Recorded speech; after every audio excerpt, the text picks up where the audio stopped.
꽃길로 갑시다. 꽃길로 갑시다. 오늘은 16번째 시간입니다.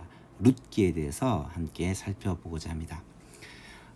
룻기는 여주인공인 룻의 이름을 따서 붙여진 성경의 제목이고요. 저자는 다윗 시대에 누군가가 기록을 했을 것 같습니다. 왜냐하면 룻기에는 다윗의 족보가 마지막에 붙어져 있기 때문에 룻이란 이 사람이 왜 중요하냐면 다윗의 조상, 다윗의 증조 할머니가 되기 때문에 그만큼 중요한 인물이 되는 것이죠. 기록 목적은 사사시대는 가장 어두운 시대 아닙니까? 가장 암흑의 시대에 하나님은 가만히 지켜보고 계신 것이 아니라 다윗의 가문을 장차 이스라엘을 하나님이 원하시는 국가로 세우기 위한 다윗의 가문을 준비하고 계셨는데 어떤 과정을 통해 다윗의 가문을 준비하시는지를 보여주는 것이 룻기의 목적이다라는 것이죠. 가장 어두운 시대에 가장 밝은 태양을 준비하고 계신 하나님의 섭리가 바로 이 룻기에서 나타납니다. 주제는 이방인인 우리가, 이 룻이 이방인입니다. 모함 여인이에요. 이 이방인이었던 우리가 어떻게 하나님의 백성이 되고 또 천국을 기업으로 얻게 되었는지, 이방인 룻과 속량자인 보아스, 속량자라는 것은 룻의 구속자, 나중에 이 구속의 의미에 대해서 생각해 볼 것입니다. 이 보아스라는 인물의 러브 스토리, 사랑 이야기를 통해서 룻기는 이 전개를 하고 있습니다. 룻기 자체는 러브 스토리예요. 러브 스토리를 통해서 아까 말했듯이 하나님께서 어떻게 다윗의 가문을 준비하시는지, 또 이방인인 한 여인이 어떻게 하나님의 이 축복의 가문에 들어오게 되는지, 그 과정을 이 러브 스토리를 통해서 설명을 해주고 있는 매우 아름다운 그러한 책입니다. 개요를 보시면 이 장별로 내용이 좀 구별이 되어 있습니다. 1장에는 이 이방인인 룻이 어떻게 하나님의 백성 베들레헴의 가문에 들어오게 되는지를 설명하는 내용입니다. 나중에 내용을 좀 살펴보기로 하고요. 2장에는 이 룻이 어떻게 보아스를 만나게 되는지 설명하고 있고요. 3장에는 이 룻이 보아스와 사랑에 빠지게 되는 그 과정들을 설명하고 있고, 4장에는 결국 룻과 보아스가 결혼을 함으로 이 사랑이 결실을 맺고 결국 이 가정에서 다윗이 탄생하게 되는 과정까지를 설명해 주고 있습니다. 내용은 러브스토리인데 그 속에 하나님의 섭리와 계획과 하나님이 하시는 그런 역사가 숨겨져 있는 굉장히 멋진 그런 책입니다. 4장으로 이루어진 짧은 내용이지만 너무너무 멋있어요. 그래서 이 내용 가지고 우리 여전도연합회 수련회인가요? 헤세드, 하나님의 사랑, 긍휼, 자비, 위로라는 의미로 헤세드를 설명했던 기억이 납니다. 시대는 어디 시대나 사사시대의 가운데쯤입니다. 아마 이 BC 1000년경이 다윗이 왕위에 오른 시기거든요. 이제 그래서 이로부터 다윗이 증조 할머니니까 한 100년 전, 그러니까 이 사사시대 가운데 아마 후반부에 어딘가에 이 이야기가 들어가게 될 것 같습니다. 이 지도를 보면서 이 룻이 이동한 경로를 좀 살펴보았으면 좋겠는데요. 이게 모압 땅입니다. 모압 땅은 이 사해 바닷가의 동편에 있는 땅이죠. 예루살렘이 여기입니다. 예루살렘은 이 당시까지는 예루살렘이라고 아직 하지를 않을 때니까 여부수의 땅이죠. 이 예루살렘에서 베들레헴은 가깝습니다. 이 예수님이 탄생하신 베들레헴이죠. 예루살렘에서 멀지 않은 거리고요. 여리고 예루살렘 거리만큼이나 가까운, 걸어서 뭐 한 하루 이틀 정도 걸리는 짧은 가까운 거리다라고 말할 수가 있습니다. 그래서 이 베들레헴, 이곳이 룻의 시어머니 나오미와 시아버지인 엘리멜렉의 고향입니다. 원래 엘리멜렉과 나오미는 이 베들레헴 사람이었는데 기근을 만나가지고 이 모압으로 이동을 합니다. 모압에 식량이 있다 해서 이동을 해서 이 모압에서 거주하게 됩니다. 갈 때는 누가 갔느냐? 엘리멜렉 남편, 아내 나오미, 그리고 두 아들 말론과 기럯, 이렇게 네 식구가 이 모압 땅으로 갔습니다. 그곳에서 거하면서 엘리멜렉이 먼저 죽어요. 남편이 먼저 죽고 그 다음에 두 아들 말론과 기럯을 각각 모압 여자에게 장가를 보냅니다. 그런데 말론도 죽고 기럯도 죽고 다 죽습니다. 남자 3명이 다 죽고 나니까 시어머니 나오미와 그 다음에 룻과 오르바, 이렇게 과부만 3명이 남은 거예요. 참 기가 막히죠. 이 과부 3명이서 베들레헴에 다시 양식을 주셨다는 소식을 듣고 베들레헴으로 돌아갑니다.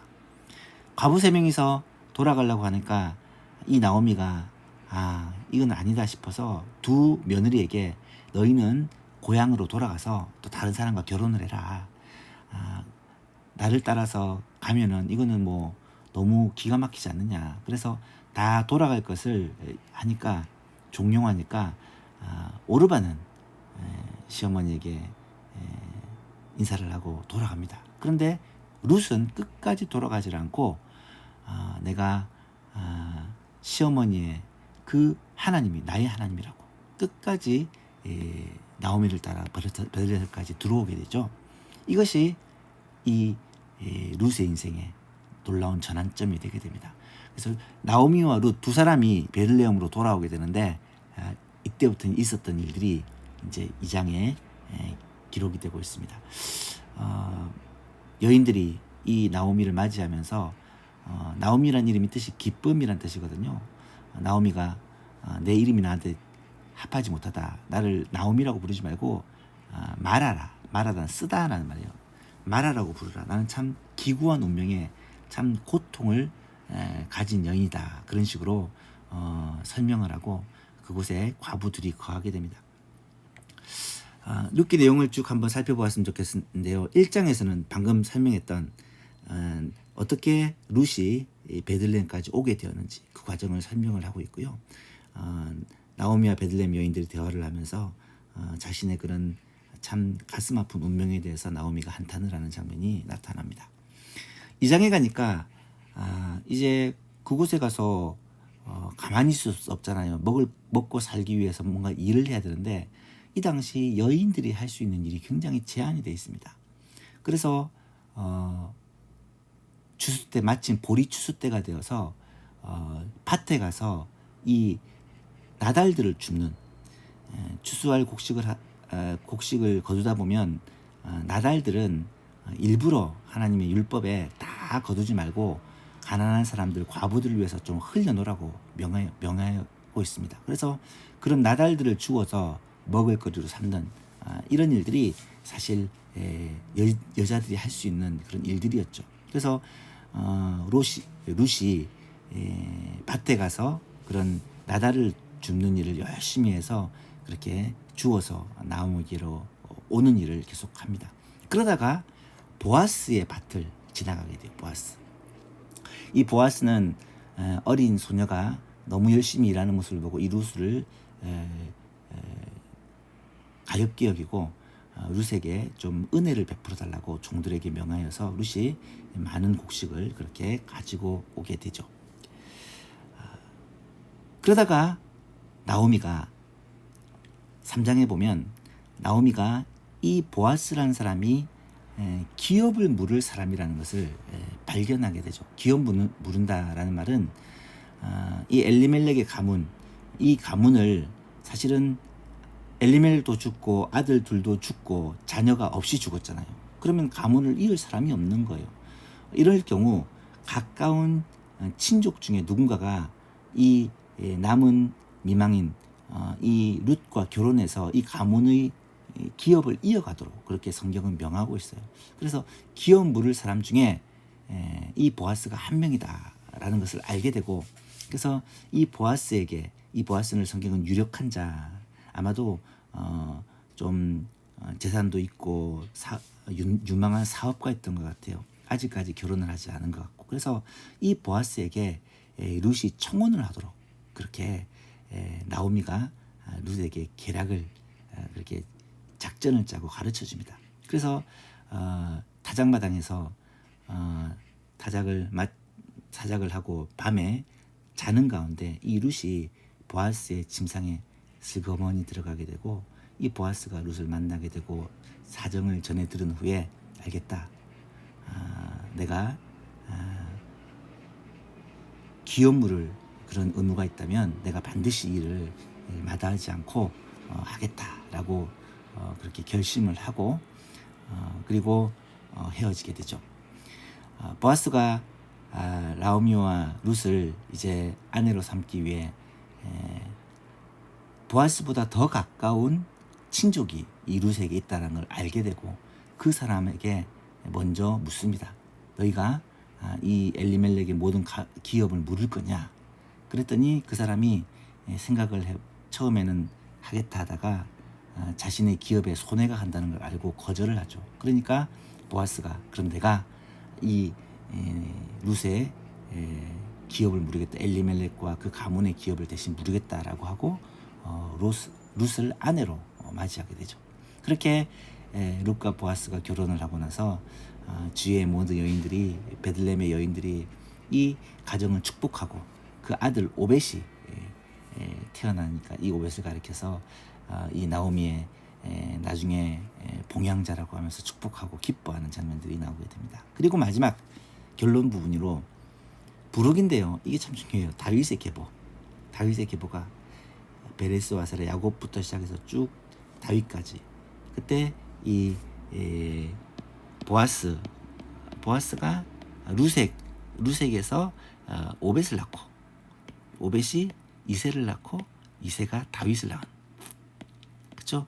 이 룻이 다윗의 증조 할머니가 되는 거죠. 이 다윗의 가문을 이렇게 준비하는 그것도 이방인 여인이 이 베들레헴의 한 가정에 들어와서 이 가문의 기업을 잇게 되는 그리고 이 가문에서 다윗이라는 최고의 왕이 태어나게 되는 그런 하나님의 기막힌 섭리를 이 룻기가 보여주고 있습니다.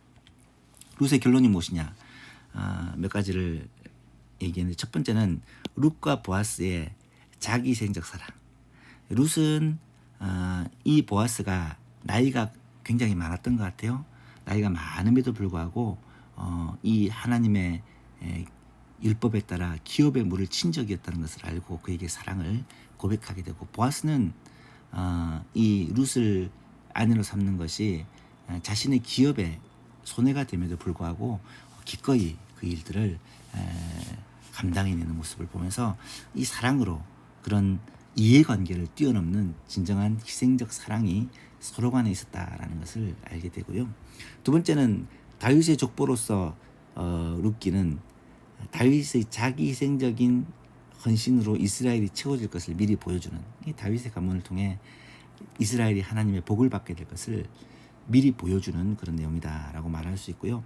기업 물을 자 아까 설명했죠. 이 기업 물을 자로서 보아스는 제일 중요한 거예요. 예수님의 자기 희생적신의 구원을 보여준다.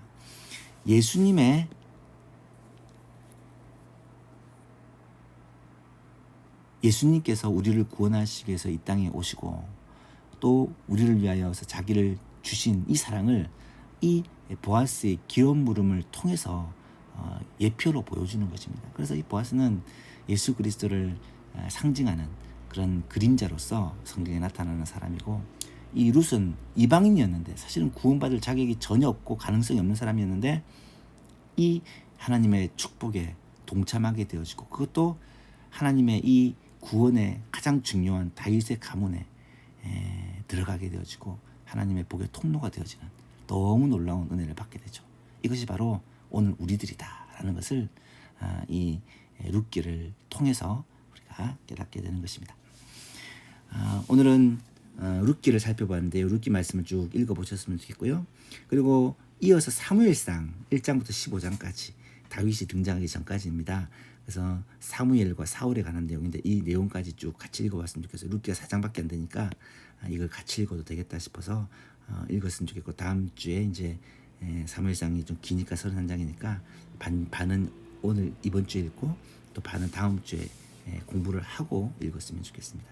루카 사무엘을 통한 하나님의 섭리에 대해서 이번 주에 꼭 읽어보았으면 좋겠고요.